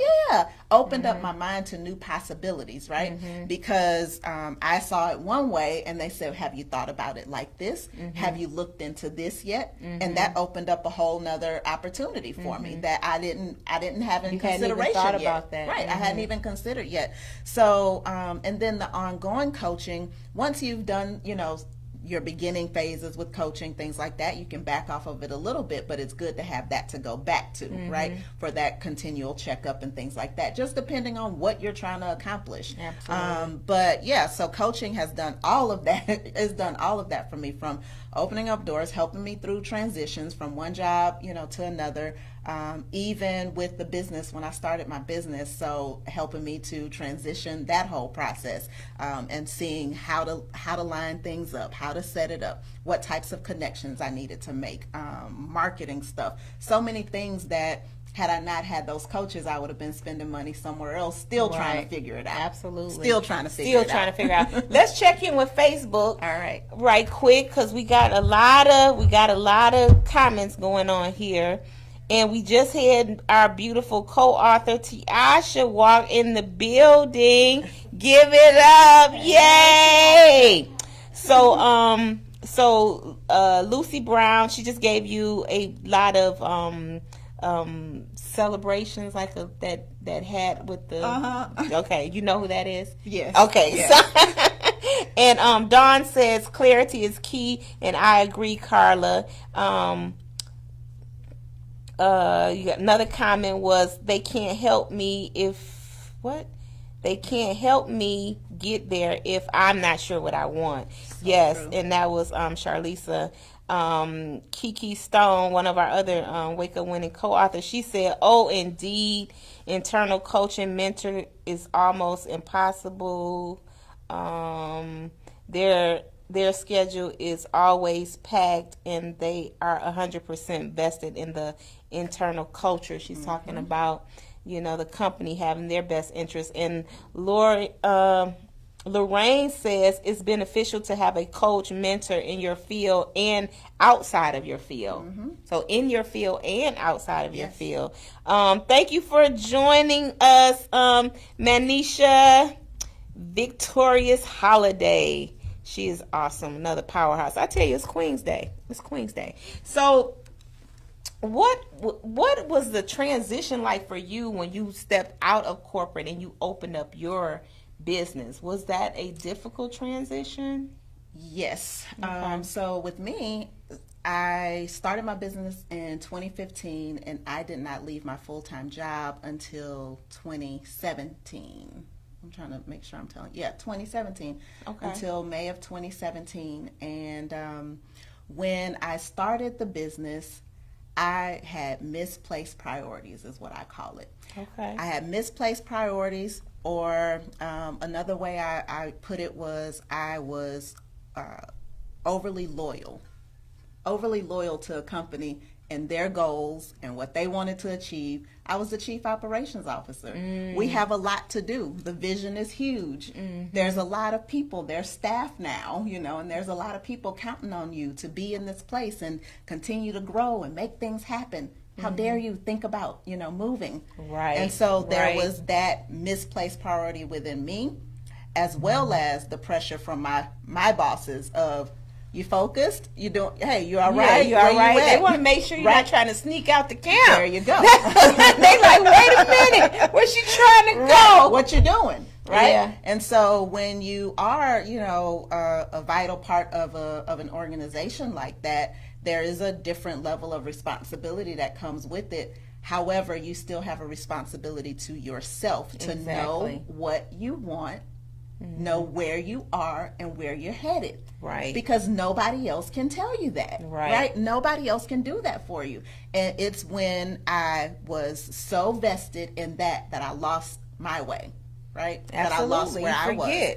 And so I told somebody just again today, I stayed 2 years longer than I should have been there. And I basically was forced out of there. Okay. They got rid of you. Forced out of there. Exactly. Because you wouldn't do it on your own. I wouldn't do it on my you own. Listen to that, people. Wouldn't do it on my if own. you don't move on life will move on you. It will.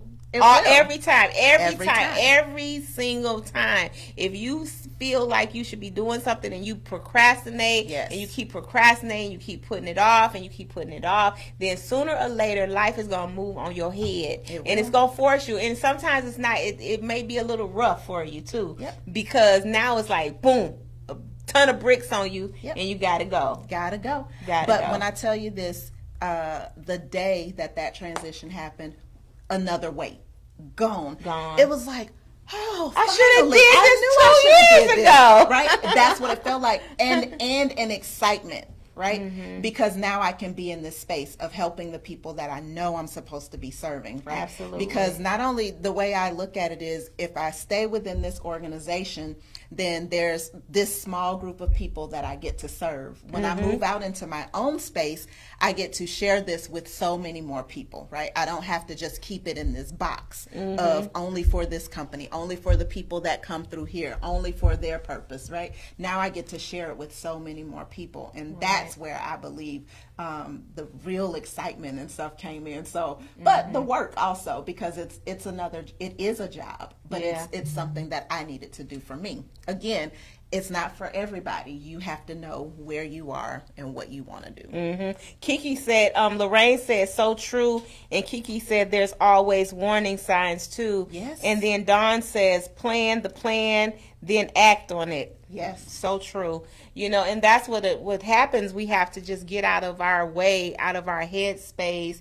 And like what Dawn was saying, having that, deaf experience, it will move on you. You'll be like, so precious. Every moment of life is so precious. And do you think we just get comfortable? I mean, in life, we just get comfortable. We just start. I think we do. But for me in this place, I love my job. Okay. I loved what I did. Right. I loved the people that I served. I loved the people that I worked with.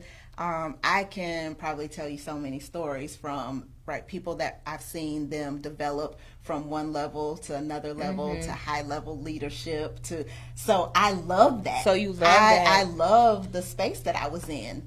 But I do think that there are a group of us who we get comfortable. You get complacent. We back in that. But with you, thing. I tell you this: with you, Karla, your gift was bigger than your job, and you had to leave. Yeah. You know, you had to leave. You were the organizer. You were the leader, and you had to leave. You can't stay there. I mean, because it's like everybody else is growing, but you're not growing. Right.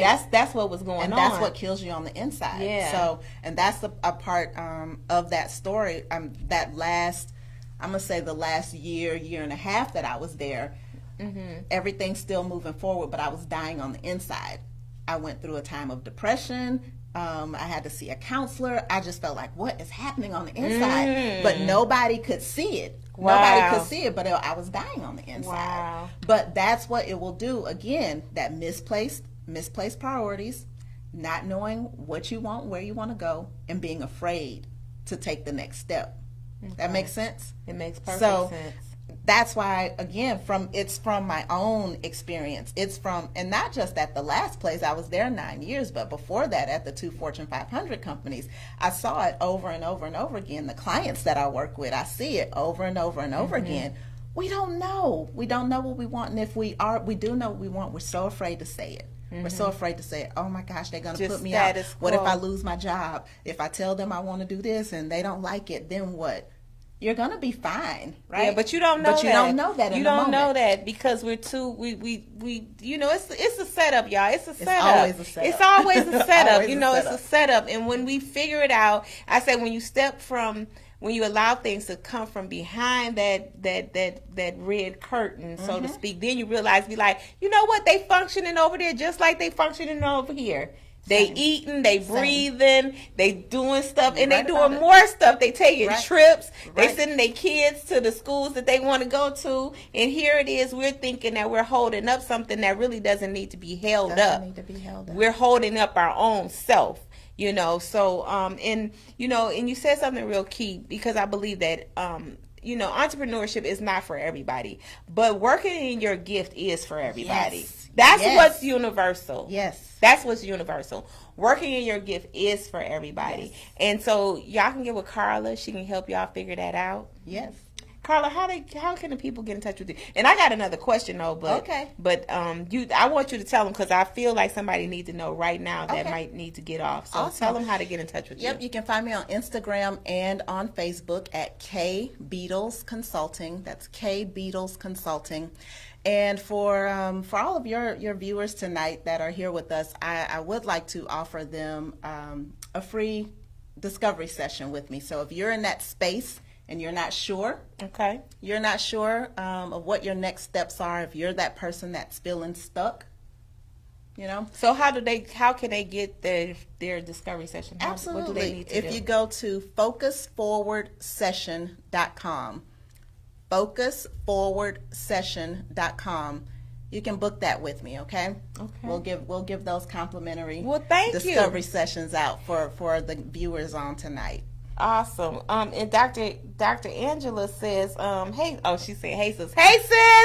Okay. So, I got another question. Yes, ma'am. My question is, what are some of the challenges that you see in corporate America for women of color? Okay, for women of color. The biggest thing, and I have a little bit of a different viewpoint on some of this stuff, but I believe it first starts with the follow the follower syndrome that we have. Ooh. We are excited. We're looking for a job. We want a job. We get the job, and we think it's all about the job, but we get there and we just click up and we get in with whoever our peers are. You become one of them instead of setting your own track. We just keep following the follower. We don't set our own way because we don't know what we want to do. And we say things very vague like this: I just want to make more money. Well, that's not enough. How much more money? Exactly. Because they're handing out on average 3% raises a year to people. What is that doing for anybody? It's like a quarter, right? You understand? Some people, depending That's on what really you make like in a year, nickel or a quarter that they're giving up. At the end of the day. That's what it boils down to. And so I think that for African American women, we have to learn from somebody else. We have so much pride. We think we know it all. There's so many things we can go down this list, but we won't just ask somebody, hey, how do I get here? How do I get to this place? And a part of the reason we won't ask is because we don't know where we want to go. Because we stay in those cliques. We stay in. Get out of them cliques. Get out. Get out of them cliques. Yes. Do not find yourself as one of these people at the job. So if you're around the water fountain with everybody else, I used to walk away from the Wi-Fi. Renee Don't do tell you it. they be sitting up there gossiping. I just walk away, and they say, "Where's she gone?" It's like she gone. She Bring ain't got your own time water for none of bottle. that mess. bring your own water bottle, and stay away. Remember that, Renee? It's a lot, and it's still happening. It's still happening. Oh, I within know corporate. it is. And we have to be mindful and intentional about our growth within the workplace. Get off of our autopilot. Stop just leaning back with your feet up on coast mode. You're never going to be happy and have true success within your career by just coasting. I can't wait till they give me. They better have my check. That's They what better approve my they better approve vacation. right, and so that's what you're living for, and that's enough. But if you're at a place and that's enough, right, and that's all you want, okay, That's then no more good. complaining. No more complaining. Just stay there. And you know something else? I think I was having this conversation with my daughter, and she was saying this. She said, "Mommy, if your numbers are really good, like, because she works in customer service, like collection for one of the big companies, and she said, well, if your numbers real good, they want you to stay on the phone, to keep getting that money. But the ones that they numbers be, that's who they want to promote to management. But they not going to let the person that's hard grinding on the phone get in those positions, because they always, in any company, they're looking at their bottom line. They're looking at feeding their stockholders. Absolutely. So, and guess what? You should also be looking at their bottom line and how you contribute to it. So this is what I'll tell you about a situation like that. A lot of times when we go into our one-on-ones, our monthly reviews, whatever your company calls them, we go in and we're listening. We go in only to listen, to hear about this list of things that they're judging us off of, right? Okay, this, and this. And we never have any feedback besides, are you going to approve my vacation for next year? Or Did I get my 3% raise? And right, that's all we really go in there listening for. The way that we need to go into these one-on-ones and monthly meetings is we need to be prepared. We need to have some knowledge as well. And so aside from the general things that they're judging everybody else against, the example that you just gave about your daughter working in customer service, right? She needs to know, how does my numbers, I'm sure they're judging her on how quickly she answers the phone, how long, how many minutes she stays on with a person, and maybe like a closing rate, right? Like a closing rate. And so how does my numbers directly affect the company's bottom line quarterly, biannually, and annually, right?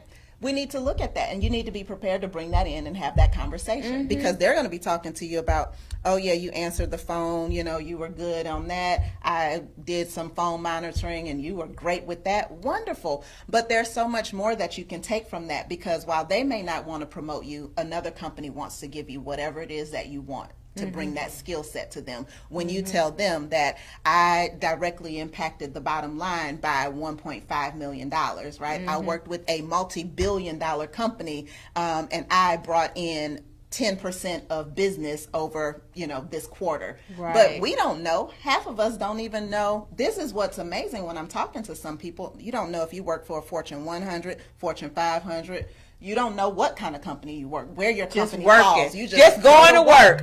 And you don't know. You don't know what what they're looking at. You don't know what numbers they're looking at quarterly, monthly. You don't know. All you know is the little things that they putting on that monthly review. And you're like, okay, I checked all the marks. And signed it.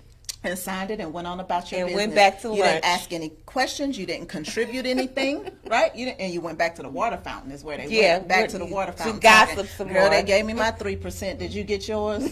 Right? And it's not enough. It's not enough, right? But for some people it is. Wait a minute. Y'all need to be taking some strong notes right here. This was the juicy part right here. Get them numbers. Yeah. Know what to go. Review them. That's what I be telling people. I be like, when you go on an interview, you need to know what they're doing, right, and what they've done, and how you can take what you know how to do and tell them, I'm here to turn your company around. I noticed your numbers was down this quarter from last quarter. So this is the skill set that I'm bringing. You need to know that, girl. Tell them. But we don't. But a lot of times we don't know that. And again, we're just looking at the very basics. And the information that you want to look up is general knowledge. The other thing is you can go and ask somebody within your company and begin to build that influential connection. Yep. Because now you're not just talking to them about your 3% raise or vacation time. You're having a conversation that's about the bottom line of the business. Absolutely. Right? And so now they can look at you differently. Sometimes we want a raise or we want a promotion, and our boss, they don't even know we want a promotion. You never told anybody you were even interested, but we're mad when somebody else gets promoted over us, right? And so there's just so many things and steps that we can take to put ourselves in a better position, to put ourselves in a light where people can see us as an asset to the company and not just another worker, right? Because there's going to be those people all the time who they are just workers and every company needs them. Yeah. But if that's all you want to be okay with that. Yeah. If that's what you've chosen. Identify with who you are. Identify with and who be you good are. with that. If that's what you've chosen for yourself, be okay Right. with your choice. Yeah. And don't try to make your choice somebody else's. Let them be free to move in and out, up and down as they see fit. That's right. Yeah, because too many times I think being in that corporate structure is like you said, they want to just put you in the box and just say, hey, you do this, you do this, you do this. And they're counting on you to just do those things. And the minute you rear up and say, okay, I'm starting to shift, they see your shift. And then they like, oh, well, why Karla doing all of that? Or why she getting busy over there? Or whatever. Why she saving up her time? And I used to work at one job, and I tell you, the guy that worked there, he never took vacation. And I said, Rich, when you leave here, and at that time it accumulated. See, now these companies, they don't even do that. They don't roll over no more. It's like you're out. When you're out, you're out. Yep. But he had about 6 months worth of vacation. Wow. 6 months. And he was the third key. That's it. Third key. Wow. I said, what? He said, yeah, I ain't took no vacation in never, ever. And that's not something to celebrate, right? That's not something to celebrate, that you've never taken vacation. I always be here. I said, well, you know what? If they got some time on that calendar for me to be off, I'm using all my time. I'm using all my vacation time, my holiday time. When I get ready to leave, I'm not leaving nothing on the table. I'm in a hole. Right.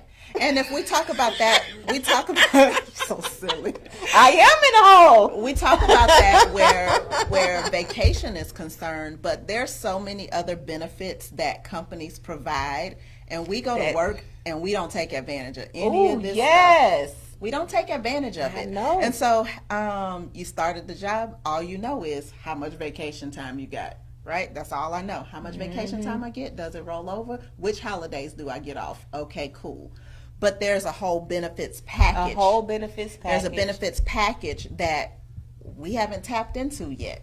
And we don't know. I mean, there's so many people, they don't even know what those benefits are. you never even looked at it. And so you could get continuing education. They could be reimbursing for, schooling that you had previous. There could be so many savings things. on trips and things you want to do around town, dinner, so many things. And going to sporting events. Yes. They got all of that stuff in them. Yes. That's what I miss about it. But a lot of times people they don't know what comes in their package. They don't in their know. benefits package. So And they don't care. Yeah. Because all they care about is getting around that water cooler. But you know what? But today we got on the line with us. We got people that care. Yes. Because they showed up. They tuning in and they're going to watch it. And this video is going to touch the people that need to hear it and see it. Yes. It's going to make a difference. And they're going to come back to you. If not to you, they're going to figure out who to talk to. And like you said, don't run up in them jobs looking for people that look like you. Get with other people that will open up and let you know how to get in and how to make a difference. Right. You said something in the very beginning, that's attitude. People, especially women of color, y'all need to leave all that neck twisting and all that stuff. Leave that in the car. When you pull up, put your neck twisting on the seat and say, I'll be back to get you when I get off. Okay? Because all of that attitude, ain't nobody got all time for that attitude. I heard this. Well, you be sweet with them. I had to give them the real deal, Karla. Karla's sweet with y'all. Y'all know y'all come with me, y'all gonna get. Okay, so I heard this, and I think it was something I read, and I can't remember who wrote it. It might have been in John Maxwell book, and he was talking about how, I think he was talking about how he told his grandson to go to work. Don't misquote me on this, y'all. But he was speaking of, if you want to move up in the company fast, you got to go in there doing what other people don't do. Like come to work on time or early, and then he painted this, or I think he was talking about it. I might have been at the conference, but he was talking about how he told him, go in the room and introduce yourself and let them know that you coming in and hey, is there anything I can do for you or whatever. He said, because then you'll stand out, right? And that's what you want to do. You want to stand out to where they saying, oh, that's not the girl that be at the water cooler. That's so-and-so. She comes into the office and she brings me the report. And then too, she makes me aware of stuff. So whatever that is, and he was so, it was just great. So in like a year's time, he had put in more hours than anybody else because he told him specifically, come into work a half an hour early and stay a half an hour late. And then and make sure you go let them know that you're there.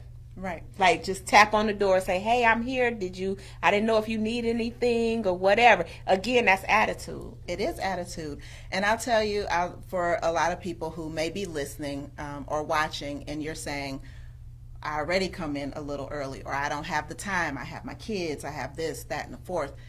I would caution you to give the extra where you can give the extra. Everybody's extra may look different. Exactly. Right? But it's still going to be noticed.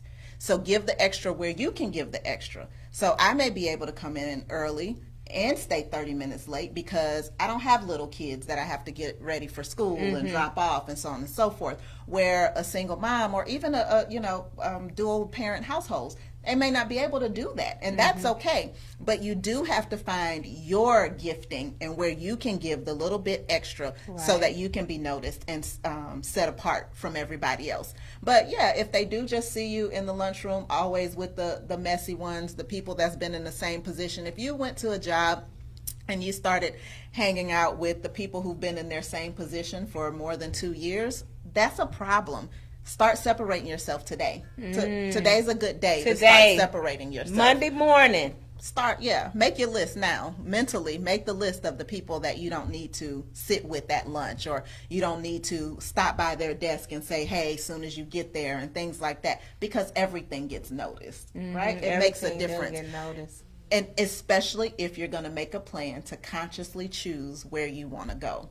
These are things we got to start thinking about to position ourselves properly. So y'all heard that. So my takeaway is this. First, find out what it is you want. That's the number one key. If you don't find out what you want, and I say this is another thing. You didn't say it, I'm saying it. stop majoring in the minors.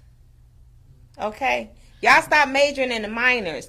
Once you identify with what you want, then make the plan, like we talked about, make the plan of execution and get somebody to hold you accountable. And what I know about coaching, this is what I know. I pay a lot of money for coaching.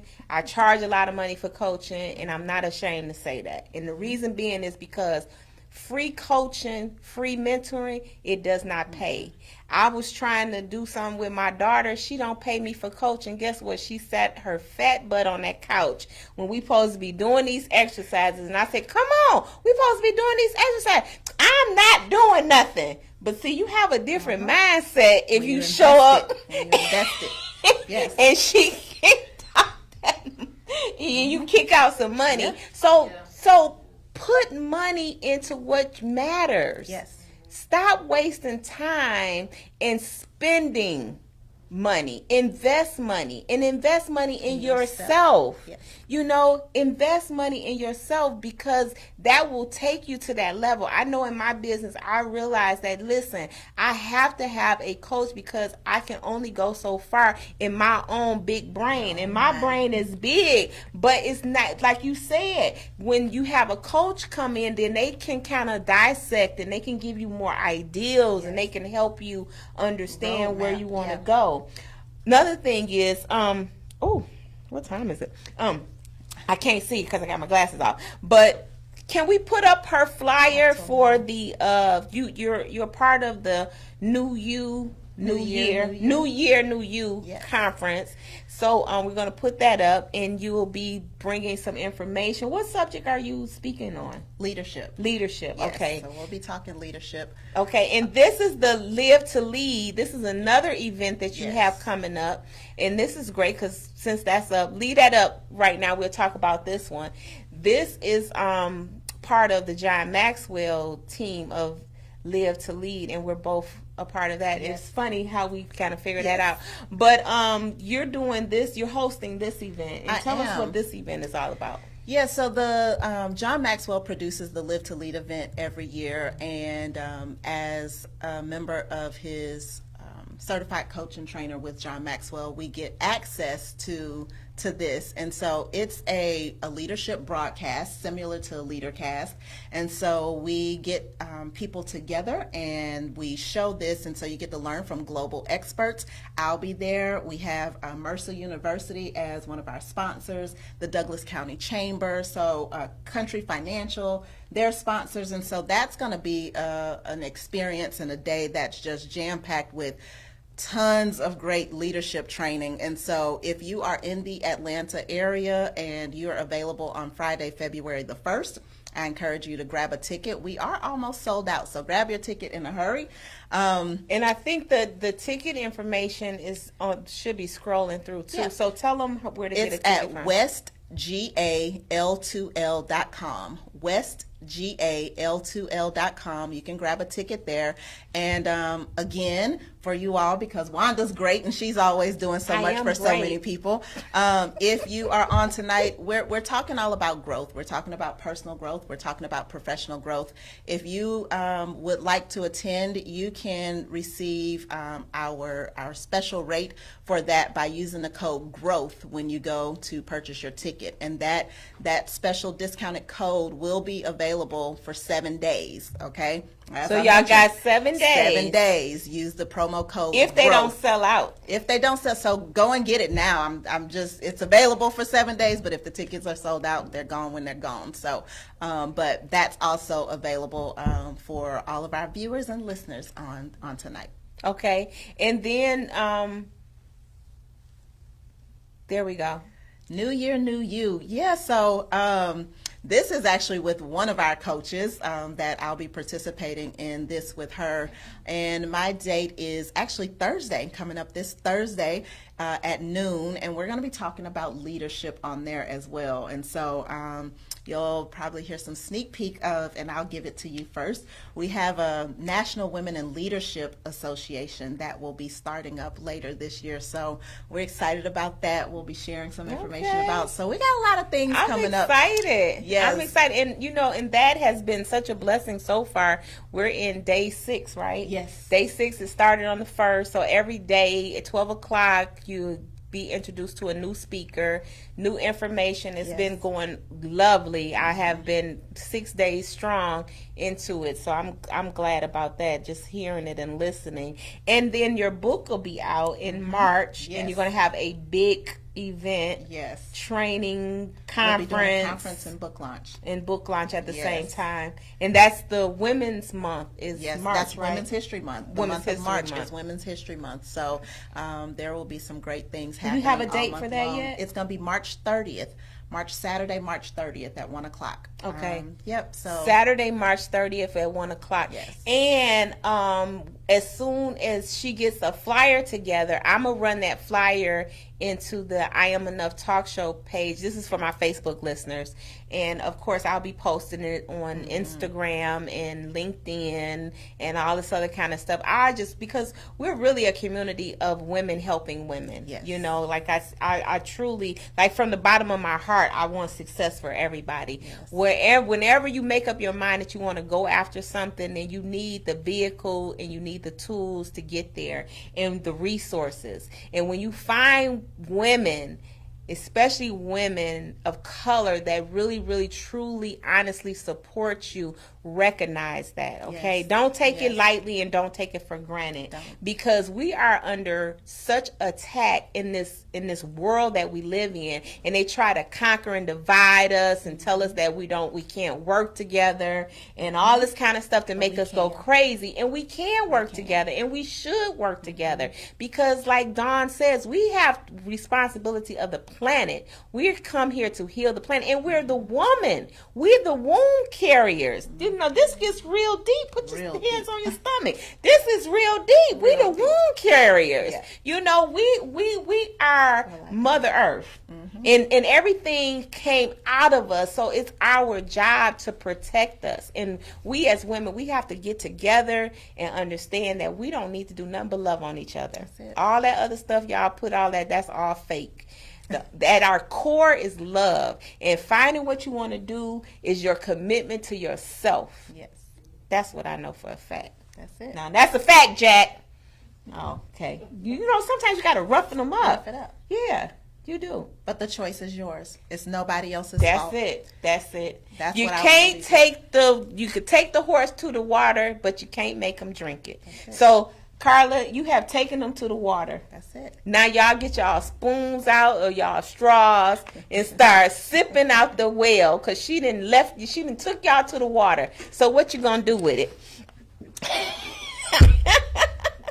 I had so much fun. Listen, we have taken no breaks. This is a breakless show because it was so jam-packed, and I knew it was going to be exciting.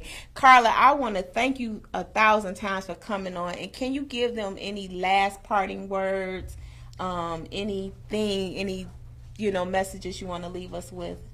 Yeah, I'll just leave you with what I remind myself of every day. And I know I keep going back to it about these choices, but it's so key, because here's what I tell myself. You're a sum total of everything you are, everything you have, everything you do is a sum total of the choices you make every day and every moment.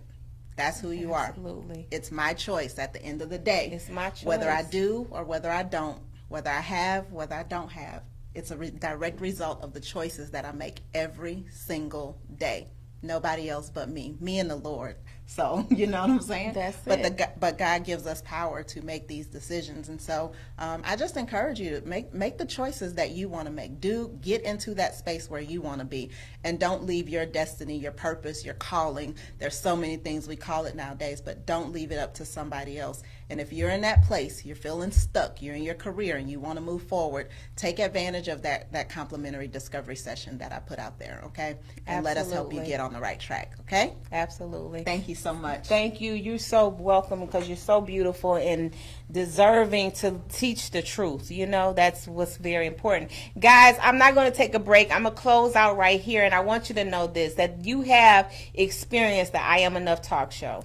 I am still your host, Wanda D, the Motivational Queen, always have been and always will be. I want you to keep coming back every first and third Sunday at 7 o'clock Eastern Standard Time. And if you want to get on the show, all you got to do is reach out to me by sending me an email at IamEnoughTalkShow@gmail.com. And also, if you like what you see, you like this platform, and you're interested in developing your own platform, you can still holler at me in that direction as well. And I'll lead you to the right people, give you the right information that you need. The I Am Enough Talk Show is only designed and developed for you. See, I see dreams inside of you, and I know that your best is waiting to get released onto the planet in a very serious and powerful way. And if I can add just a little bit to that, and if I can give you a little nudge, then that's what I come on the planet to do. Because I believe in you, and I want you to believe in you, so then we can get all this work done. Every day, Monday through Friday, you can find me on Facebook on my page doing the Wake Up Winning Call. This call is a powerful call to start your day off, to keep you motivated and to keep you going. But like Karla said, it's all a choice. Everything is always a choice. But I just want to encourage you to let your light shine. And if people don't like it, you tell them put their sunglasses on, okay? Because you deserve to shine, and I want to see you shine. It's my time. My time is up. I want to thank Status Network for always showing up and showing out. You all, we have an event coming up. I think it's on the 13th. It's on the 13th. It's our mixer. So if you're in this area, you want to come down here and meet the crew, meet our production team, meet and a lot of different shows. You can come in and meet. It's a perfect time for networking. And so please come join us. It's a free event. So all you got to do is show up. If you want more details, then we're going to put a flyer up for you so you can just get here. We're right here on Cleveland Avenue in the heart of Atlanta. So again, you all know how to get in contact with me. Just send me an email. Go to my website, IamEnough365.com. Got 2 beautiful books here ready to walk out the door with you or be shipped off in the mail. It doesn't matter, but what matters is you. Know that you are enough.